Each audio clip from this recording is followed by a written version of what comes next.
예, 반갑습니다. 여러분, 오늘도 예배하시는 모든 분들의 삶과 가정에 하나님의 놀라운 은혜와 은총이 함께 하시기를 주님의 이름으로 소망합니다.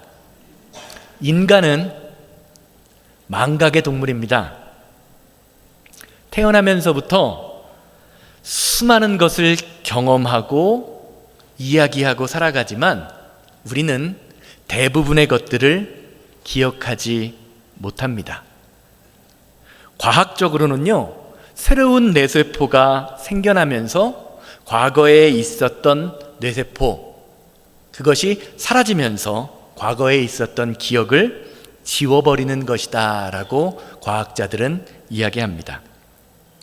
어쨌든 과거의 일들을 낱낱이 기억하지 않고 하나하나씩 잊어버리는 것들이요, 인간에게는 큰 축복인 것 같습니다. 나이가 들면서 더 많은 것을 잊어버리는데요, 만약 우리가 시시콜콜한 모든 기억까지 다 기억하고 있다면 이 세상을 사는 우리가 얼마나 정신없이 살아갈까요? 그런데 이런 망각의 동물인 인간에게 한 가지 문제가 있습니다. 그것은 기억해야 할 것은 쉽게 잊어버리면서, 다 아시죠? 기억하지 말아야 할 것들은 기가 막히게 기억한다는 것입니다. 살면서 잊어버려도 될 것 같은 아픈 기억, 나를 힘들고 불편하고 서운하게 했던 사람들과의 기억은 절대로 잊어버리지 않는 것이 인간입니다. 이런 것들을 다 잊고 살면 인간관계가 술술 풀릴 것 같은데, 다 잊은 것 같다가도 예전과 비슷한 상황을 만나거나 나를 힘들게 했던 사람을 만나면 어떻습니까? 저 인간이 옛날에 나를 이렇게 힘들게 했지, 나를 아프게 했지 라는 그 마음이요, 마음 한구석에서 스물스물 올라와서 나를 힘들게 합니다. 나를 어렵게 합니다. 이처럼 기억은요, 단지 과거에 있었던 사건이나 생각이 아니라 오늘날 나의 삶의 방향과 태도와 미래를 결정짓는 그 기본이 되는 것입니다. 그렇기에 저와 여러분들의 기억이요, 하나님과 얼마나 연결되어 있는가라는 것은 매우 중요한 사건입니다. 왜냐하면 하나님을 기억하는 일이요, 저와 여러분들의 인생을 복되게 하고 살리는 일이기 때문입니다. 하나님을 기억하는 사람은 어떤 어려움이 와도 견뎌냅니다. 그렇죠? 혹시 인생이 넘어졌을지라도 다시 일어설 힘을 제공받습니다. 이것이 성도가 가진 기억의 힘입니다. 누가복음 22장 19절에서 20절 말씀을 보면 예수님께서는 제자들과 최후의 만찬 마지막 저녁 식사를 하시면서 다음과 같이 선포하시죠. 또 떡을 가져 감사 기도하시고 떼어 그들에게 주시며 이르시되, 이것은 너희를 위하여 주는 내 몸이라, 너희가 이를 행하여 나를 기념하라 하시고, 저녁 먹은 후에 잔도 그와 같이 하여 이르시되, 이 잔은 내 피로 세우는 새 언약이니 곧 너희를 위하여 붓는 것이라. 아멘. 사랑하는 여러분, 성도는 예수 그리스도의 십자가와 보혈의 피를 날마다 기억하는 사람입니다. 십자가를 기억한다라는 것은, 아, 예수님이 나를 위해 돌아가셨구나, 예수님이 나를 위해 돌아가신 것이 참 아프고 힘들었겠다라는 감성적인 기억을 하는 것이 아닙니다. 십자가의 기억이 저와 여러분들의 인생을 세우는 기초이며 미래를 변화시키는 능력이 됩니다. 십자가의 기억이 있는 사람은 인생에서 절대로 실패하지 않습니다. 실패해도 그것을 실패로 여기지 않고 다시 일어섭니다. 왜 그렇습니까?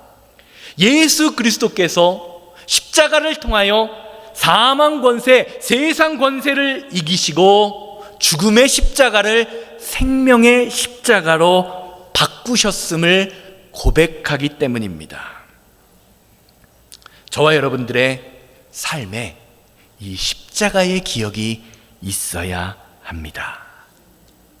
그런데 문제는 우리가 너무 쉽게 하나님에 대한 기억, 십자가의 은혜를 잃어버린다는 데 있습니다. 힘들고 어려울 때는요, 하나님 앞에 무릎 꿇습니다. 그러면서 울부짖죠. 하나님, 이 고비만 넘겨주시면 하나님을 위하여 죽도록 충성하면서 살겠습니다.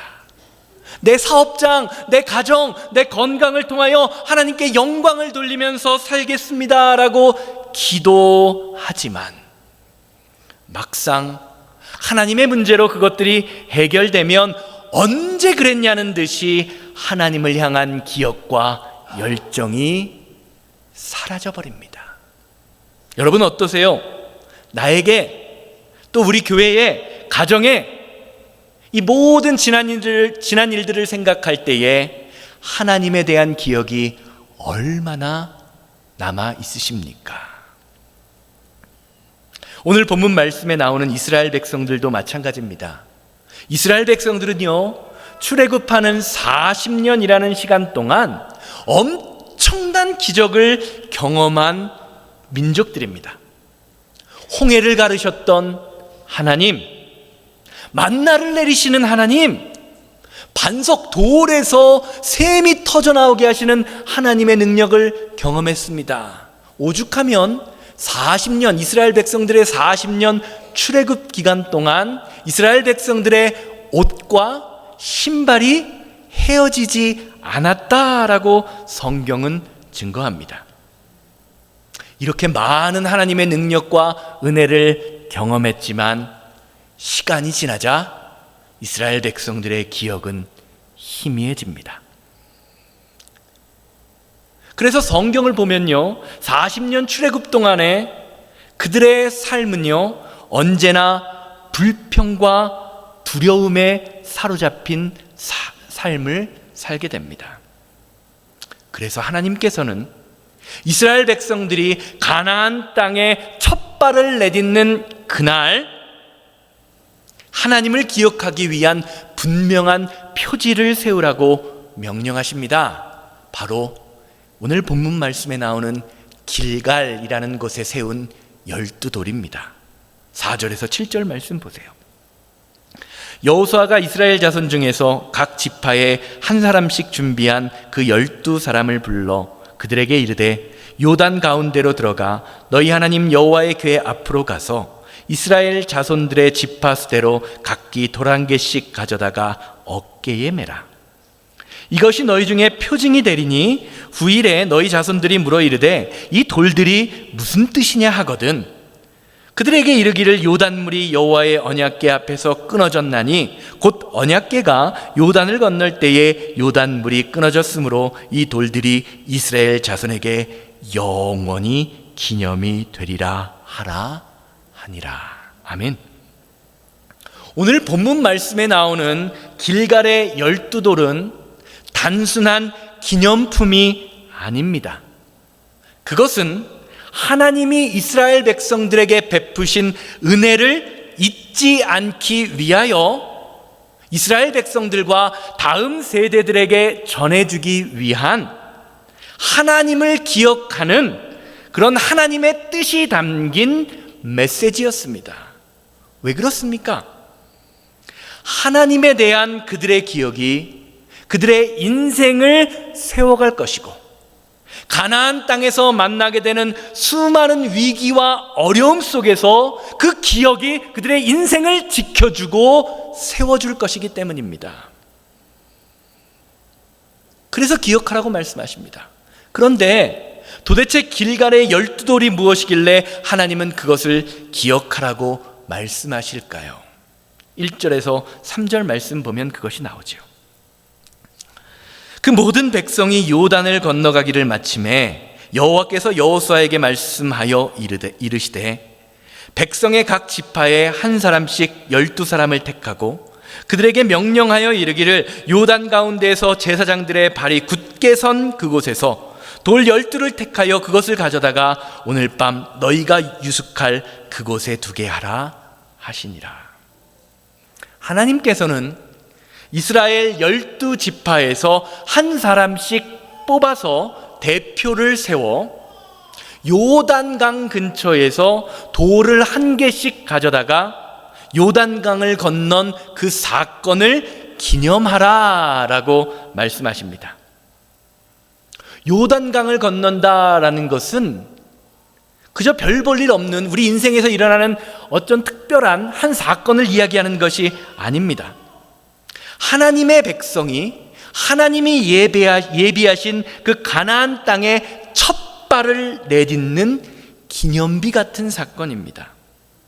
게다가 여호수아 3장을 보고 오늘 말씀을 보면요, 이스라엘 백성들이 요단강을 건널 때에 마치 홍해가 갈라지는 것처럼 요단강 가운데로 마른 길이 생겼다라고 증거합니다. 이것만 보면 길갈에 세워진 12돌이 엄청나게 웅장하고 화려할 것처럼 느껴지지만 실상은 그렇지가 않습니다. 여러분, 강하면 그 크기가 얼마 정도나 되어야 한다라고 생각하십니까? 강하면 어떤 강이 생각나시죠? 한국 사람들은 대개 한강 생각하죠. 한국은요, 땅덩어리는 조금해도 한국 사람들은 스케일이 엄청나게 큽니다. 강하면 한강을 떠올려서요, 길이가 적어도 한 1km 정도는 돼야 강이다라고 생각합니다. 그런데 이스라엘 사람들은 그렇지 않습니다. 실제로 이스라엘은 사막 지역이기 때문에 물이 흐르지 않고 1년 내내 흘러다니는 모든 물만 있으면 그것을 강이라고 부릅니다. 우리가 생각하는 개울, 그 정도도 강이라고 불러요. 주보 보시면 사진 보여주시기 바랍니다. 제가 이 정도면, 이 사진 보면 우리가 생각하기에 뭐죠? 저 개울이죠? 그렇죠? 개천, 개울이라고 부르죠? 저 사진에 있는 저것이 요단강입니다. 이스라엘 백성들이 건넌 요단강은요, 놀랍도록 평범한 강입니다. 저는 성지순례를 다녀와 보지 못했지만 실제로 성지순례를 다녀오신 분들이 가장 실망하는 것이 요단강의 모습이라고 합니다. 이스라엘 백성들이 기적적으로 건넜던 강, 그 강에서 예수님이 세례를 받으신 그 강이요, 생각보다 작고 얕고 초라해 보이기 때문입니다. 오늘 말씀을 보면요, 길갈에 세운 그 12돌도 마찬가지입니다. 오늘 말씀은 이스라엘 백성들이 길갈에 세우기 위해 가져온 돌의 크기가 한 사람이 그저 그냥 어깨에 멜 수 있는 작은 돌이라고 이야기합니다. 어깨에 멜 수 있는 돌이 얼마나 클까요? 커봐야 이만한 돌도 사람은 들지 못하잖아요. 40kg, 50kg, 힘이 센 사람은 100kg 정도 되는 돌이나 들 수 있을 겁니다. 그렇게 작은 돌이에요. 하나님께서는요, 보잘것없고 흔해 빠진 돌, 누구의 눈에도 특별해 보이지 않는 그런 돌을 들어서 하나님의 은혜가 어떤 것인지를 깨닫게 하는, 기념하는 기념비를 만드십니다. 사랑하는 여러분, 하나님의 기적은요, 우리가 보기에 평범한 곳, 사람들이 보기에 익숙한 자리에서 일어납니다. 하나님은 피라미드처럼 엄청나게 웅장하고 큰 돌을 만들어서 이스라엘 백성들이 가나안 땅에 첫 발을 내딛는 사건을 기념하라고 만들지 않아요. 그들에게는요, 금과 은과 보석들이 많이 있었습니다. 그것으로 그 돌들을 장식하라고 말씀하시지도 않습니다. 우리는 종종 신앙생활을 하면서 하나님을 믿는 그 가운데에 엄청나게 놀라운, 눈에 보이는 비주얼한 특별한 사건을 기대할 때가 참 많이 있습니다. 남들이 보기에도 멋지고 대단한 감동적인 예배, 눈물 나는 간증, 아픈 사람이 갑자기 기도함으로 벌떡 일어나는 그러한 치유의 역사가 대단한 하나님의 역사라고 생각하는 것이지요. 그리고 하나님을 믿는 모든 사람들이 내 삶의 현장에서 그런 놀라운 황홀경을 경험하고 싶어 합니다. 그런데 하나님은요, 오늘 우리가 하루를 살면서 만나는 모든 사람, 그리고 스쳐가는 모든 일상 속에서 조용히 일하고 계심을 오늘 말씀을 통하여 알려주고 계십니다. 너무나 평범하지만 그 평범함 속에서 임재하시는 하나님의 특별한 은혜를 기억하라 라고 말씀하시는 것입니다. 여러분 한번 생각해 보세요. 여러분들이 매일 아침에 눈 뜨는 것, 저렇게 아이가 소리를 지르는 것, 가족과 식사하는 것, 학교 갔던 아이들과 직장에 간 남편이, 아내가 아무 일 없이 집에 돌아오는 것, 우리가 이렇게 함께 모여서 예배하며 찬송하는 것, 대단하지 않은 것처럼 보이는 이러한 모든 사건들이요, 하나님의 은혜가 없이는 불가능한 사건입니다. 이게 하나님의 은혜라는 겁니다. 생각해보면 평범해 보이는 하루, 특별할 것 없는 가정의 풍경 속에서 하나님의 은혜는 분명히 흐르고 있습니다. 여러분 가슴에 한번 손 대보세요. 건강하신 분들은 심장이 뛰는 게 쿵쾅쿵쾅쿵쾅 뛰는 게 느껴지지요? 여러분, 이 심장이 하루에 몇 번이나 뛰시는지 아십니까? 하루에 몇 번이나 뛸 것 같으세요? 하루에 10만 번에서 12만 번 뛴다고 합니다. 심장이. 그런데 이렇게 10만 번에서 12만 번 엄청나게 많이 뛰잖아요. 그렇죠? 이렇게 많이 뛰는 심장이요, 0.01%인 1000번만 뛰지 않아도 우리는 어떻게 되죠? 겨우 0.01%잖아요. 1000번만 뛰지 않아도 우린 죽습니다. 그런데 많은 부분에 있어서요, 우리는 심장이 뛰는 것을 대단한 것으로 여기지 않고 별로 감사하지도 않을 때가 많이 있습니다. 사랑하는 여러분, 하나님께서는요, 눈에 보기에 저렇게 초라한 요단강, 그리고 사람이 한 사람이 들법직한 작은 돌멩이를 기적의 무대로 바꾸셨던 것처럼 오늘날 저와 여러분들이 거하고 있는 우리 가정, 우리 교회를 그렇게 사용하기를 원하십니다. 익숙한 것에 은혜를 더할 때 그 삶은 기념비가 되는 것입니다. 그때에 우리 삶과 교회에 길과과 같은 은혜가 나타나게 되죠. 이런 기념비가 세워진 가정은요, 어떤 어려움이 와도 하나님 앞에 무릎 꿇습니다. 그 가정에서 자란 자녀는요, 어려움을 만나도 하나님 앞에 무릎 꿇음으로 그 시련을 이겨내게 됩니다. 왜냐하면 그들의 인생 속에 하나님에 대한 기억이 있기 때문입니다. 이런 축복이 오늘 예배하시는 모든 분들과 우리 새생명교회, 그리고 여러분들의 삶과 가정에 풍성하게 임하게 되기를 주님의 이름으로 소망합니다. 7절 말씀 다시 보세요. 그들에게 이르기를 요단물이 여호와의 언약궤 앞에서 끊어졌나니 그 언약궤가 요단을 건널 때에 물이 끊겨졌으므로 이 돌이 이스라엘 자손에게 영원히 기념이 되리라 하라 하니라. 하나님께서는요, 길갈에 세워졌던 기념비가 일회적인 기념비로 세워지기를 원치 않으셨습니다. 우리의 삶 속에서 날마다 함께 하시는 하나님의 은혜를 기록하고 기억되기를 원하셨습니다. 왜요? 하나님께서요, 저와 여러분들을 영원히 기억하시고 사랑하시기 때문입니다. 이것이 저와 여러분들을 위한 하나님의 사랑이에요.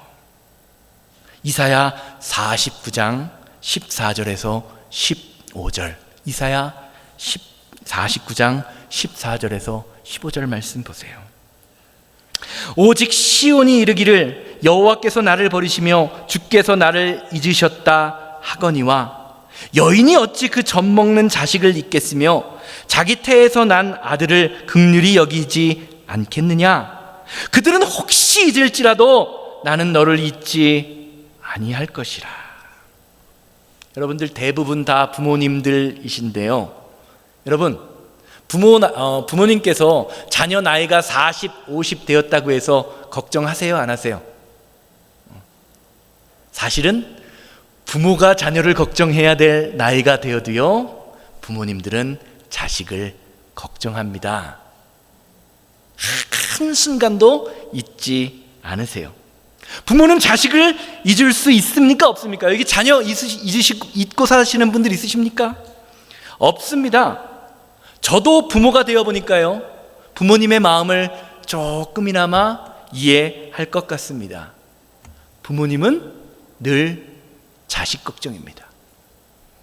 자녀가 말 한마디만 해도 신경 쓰이고요, 자녀가 좀 몸이 편치 않아서 걔가 배불러서 밥을 먹지 않아도 걱정하는 게 부모입니다.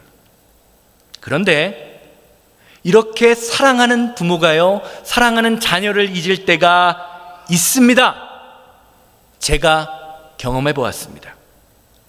저희 아버님이 치매에 걸리셨었는데요, 제가 저희 아버님을 병간호해 드리려고 일주일 동안 한국에 방문했을 때 저희 아버님이 저를 못 알아보십니다. 병에 걸리니까요, 못 알아보세요. 치매 증상이 없을 때는 미국에서 언제 왔냐고 얼굴을 비비시면서 끌어안고 좋아하시는데요, 치매기가 올라오시면 언제 그랬냐는 듯이 빗자루나 몽둥이를 붙잡으시고 저를 집 밖으로 쫓아내십니다.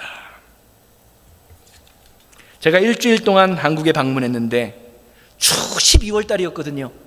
추운 겨울밤에 몇 번이나 쫓겨났던 기억이 아직도 생생합니다. 제가 이 사건을 경험하고 나서요, 이사야 49장 말씀이 어떤 말씀인지 실감했습니다. 사랑하는 여러분, 하나님은 우리를 영원히 기억하시는 분입니다. 그리고 우리에게 은혜와 축복을 더하여 주기를 원하십니다. 그리고 그 은혜가 기억되고 그 은혜가 회복되는 곳, 길갈과 같은 곳이 어디냐? 저와 여러분들의 가정이며 우리의 교회가 되어야 한다는 것이지요. 뭐 대단한 사건이 아니라는 겁니다. 3절 말씀 다시 보세요. 그들에게 명령하여 이르기를 요단 가운데 제사장들의 발이 굳게 선 그곳에서 돌 12를 택하여 그것을 가져다가 오늘 밤 너희가 유숙할 그곳에 두게 하라 하시니라. 여러분, 사진 하나만, 예쁘게 찍힌 사진만 있어도 여러분 집에 어디다 걸어 놓으시죠? 가장 보기 좋은 곳에 걸어 놓으시지요. 저도 집을 사서 이사한 지가 1년 반이 다 되어 가는데 아직도 걸어 놓지 못한 사진이 있어요. 제 아내가 걸어달라고 그러는데 내일 하면서 아직 못 건 사진들이 있습니다. 그런데요, 길갈에 세워진 두 돌 가만히 보세요. 길갈에 세워진 두 돌은요, 특별한 곳에 세워지지 않았습니다. 그들이 잠자기도 하고, 그들이 밥 먹기도 하고, 그들이 대화를 하며 삶을 나누는 그곳, 성경은 그것을 유숙하는 곳이라고 이야기합니다. 그곳에 두어 그들의 삶에 함께 하시는 하나님을 경험하게 하셨던 것입니다. 그러니까 그 후손들이요, 먹고 마시고 자다가 보면서 다음과 같이 물어요. 여호수아 4장 6절이에요. 이것이 너희의 표징이 되리라. 후일에 너희의 자손들이 물어 이르되 이 돌들은 무슨 뜻이냐 하거든. 하나님은 길갈의 돌들이 후손들에게 자주 보여지고 자주 기억되고 자주 언급되기를 원하셨습니다. 왜냐하면 하나님에 대한 기억이 그들의 삶을 만들어가고 하나님에 대한 기억이 그들의 인생을 지탱해주고 세워가기를 원하셨기 때문입니다. 사랑하는 여러분, 오늘 우리가 우리 일상에서 베풀어지는 많은 하나님의 은혜를 기념하고 기억하면서 해야 할 일들이 바로 이것입니다. 오늘 우리의 식탁 가운데에서 예배 시간 끝나고 성도님들과 만나게 되는 교제의 자리에서도 예배 후에 오랜만에 만나 대화하는 성도님들 간의 대화 가운데에서도 지난 일주일간 우리가 받은 은혜의 이야기를 꺼내놓는 것을 멈추지 말아야 한다는 것입니다. 우리가 받은 은혜의 이야기를 자주 꺼내놓으면 꺼내놓을수록 그 이야기는 우리의 삶을 다시 세웁니다. 우리 교회를 다시 세웁니다. 그리고 그 이야기가 다음 세대까지 이어지게 될 것이라고 오늘 말씀은 말해주고 있습니다. 물론 우리가 지금 이런 일들을 시작한다고 해서 지금 당장 우리 가정에, 우리 교회에 뭐 대단한 일들이 막 일어나는 것이 아닙니다. 하지만 우리가 이런 이야기를 꺼내며 교제를 시작할 때 그것은, 그 이야기는 나의 마음속에서 하나님의 은혜를 다시 한번 경험하게 만들고 다른 사람들의 마음속에서 작은 기념비와 씨앗이 되는 일들이 되는 것입니다. 여러분, 나에게 임한 하나님의 은혜를 나눠보셨나요? 나에게 임한 하나님의 은혜가 다른 사람들에게 이야기하면서 그 은혜의 풍성함을 경험해 보셨습니까? 그렇게 하나님에 대한 이야기를 하다 보면요, 먼저 내가 겪었던 하나님의 은혜가 다시 생각납니다. 그리고 나의 경험을 통하여 그 말을 듣는 상대방의 마음에 하나님의 말씀, 하나님의 기억이 심겨집니다. 그렇게 될 때 우리가 경험한 하나님에 대한 기억은요, 단지 과거를 추억하는 장식물이 아니라 오늘날 우리의 믿음을 세우는 살아있는 은혜의 말씀으로 다시 태어나게 되는 것입니다. 사랑하는 여러분, 여러분이 경험한 하나님의 은혜에 대한 기억은 어디에 있으십니까? 혹시 그 기억을, 그 경험을 꺼내는 것이 너무 낯설게 느껴지지는 않으십니까? 왜 우리는 3355 모여서 남의 이야기는 그렇게 잘하는데 내 이야기는 잘하지 못하고 낯설어 할까요? 혹시 내가 가진 기억이 너무 소중한 기억이라 다른 사람들과 나누는 것이 아까우십니까? 어떠세요? 교회는요, 그리고 우리의 가정은요, 하나님에 대한 사랑을 기억하고 나누고 전하는 곳입니다. 하나님에 대한 기억이 우리의 가정을 다시 세우고 우리 교회를 새롭게 만드는 가장 든든한 버팀목이 됩니다. 이것을 잘 알아야 되는 것입니다. 결론적으로 말씀드리겠습니다. 저와 제 아내가 시간 날 때마다 가끔 핸드폰을 보면서 하는 일이 있습니다. 뭘까요? 서로 마주보고 핸드폰을 보면서 게임하는 건 아니고요. 그것은요, 제 핸드폰과 제 아내의 핸드폰에 있는 아이들의 어릴 적 사진을, 그리고 영상을 보는 것입니다. 저희 큰애가 이제 14살인데요. 이제는 컸다고 사진을 잘 안 찍으려고 그래요. 사진 한번 찍으려면 저와 제 아내가 온갖 아향을 떨면서 한 번만 찍어달라고 요청을 해야 겨우 한 번 찍어줄까 말까 합니다. 그런데요, 어릴 때는 안 그랬어요. 사진을 찍으면 그 사진이 자신의 핸드폰 속에 자신의 사진이 나오는 것이 너무 신기해서 시시때때로 사진 찍어달라고 했었거든요. 어릴 때 사진을 보면요, 아이들이 엄청 귀엽고 재미난 장면들이 많습니다. 가끔 그런 사진이 있으면 희정아 일로 와봐, 유정아 일로 와봐 하면서 자신들이 기억하지 못했던 그 장면을 보면서 야, 니들이 어릴 때 말이야 이렇게 행동했어, 니들이 어릴 때 말이야 이렇게 귀엽고 예뻤어 라는 이야기를 하면서 추억을 회상하곤 합니다. 아마 모르긴 몰라도 여기 계신 여러분들 가운데에도 자녀들이나 손자 사진이 핸드폰에 가득하신 분들이 많을지 모릅니다. 그런데 그렇게 함께 웃으면서 예전에 있었던 기억, 예전에 있었던 장면을 함께 살펴보고 나면요, 저와 제 아내 그리고 저희 가정 아이들이요 더 친밀해지는 느낌이 듭니다. 저희 큰애가요 그 사진 보면서요 괜히 아빠 허그 그러면서 안아줄 때가 있어요. 지금 우리에게 필요한 것이요, 이런 은혜의 앨범을 채워가는 것입니다. 하나님에 대한 감사와 은혜와 신실한 장면들이 있다면 서로 나누고 서로 교제하며 그 장면들을 우리의 기억 속에, 우리의 마음 속에 새겨야 하는 것입니다. 이러한 은혜의 앨범이요, 우리 새생명교회의 어떤 유혹과 풍파와 어려움이 있더라도요 반드시 이기게 되는 힘으로 작용하게 만들어줍니다.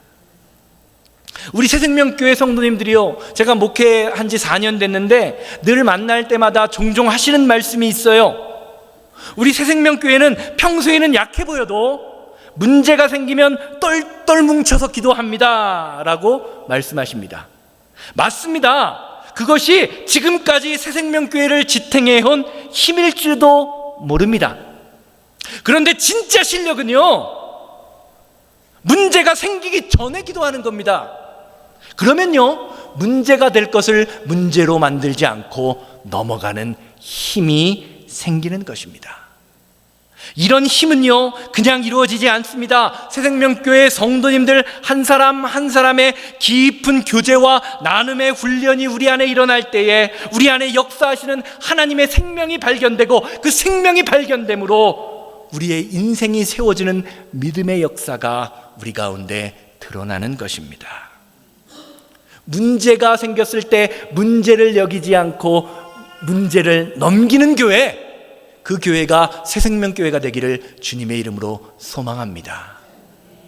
길갈에 12도를 세우라는 주님의 명령이 우리의 사명이 될 때 우리 안에 이런 일들이 일어나게 될 것입니다. 일상에 일어나는 작은 일일지라도 그 일이 하나님으로부터 온 것임을 믿음으로 기억하며 나아가게 될 때, 초라해 보이는 요단강에서 그 작은 투박한 돌들 안에서 일어났던 믿음의 역사가 우리 안에 일어나는 것처럼 일상 속에서 일어나는 모든 작은 역사들을 통하여 우리의 삶을 변화시키며 세우시는 하나님의 역사가 우리 가운데 날마다 일어나게 될 것입니다. 이것이 우리에게 하나님의 은혜를 기억하며 나누고 전하라라고 말씀하시는 길갈의 목적입니다. 다 같이 자리에서 일어나셔서 이 세상을 살아가는 동안에 찬양하시고, 주님, 지금까지 우리가 살아왔던 모든 것이 하나님의 은혜였음을 기억하게 하시고, 크고 놀랍고 대단한 일들 가운데에서 하나님을 바라고 기념하는 것이 아니라 우리의 작은 모든 순간 우리의 삶에 함께 하시는 하나님의 은혜를 경험하며 그 은혜를 나누고 기억할 수 있는 교회가 되게 하여 주시옵소서. 다 같이 통성으로 기도하고 축도로 예배를 마칩니다. 이 세상을 살아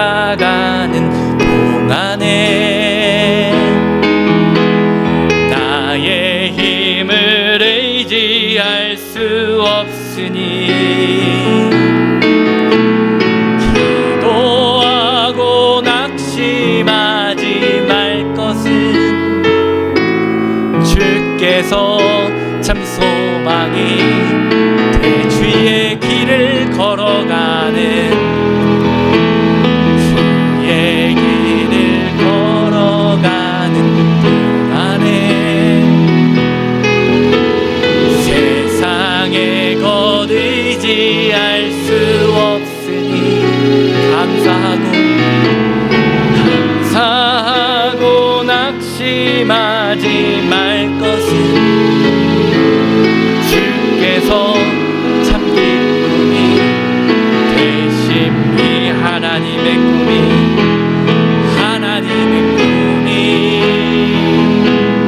나의 비전이 되고 예수님의 성품이 나의 인격이 되고 성령님의 권능이 나의 능력이 되길 원하고 바라고 하나님의 꿈이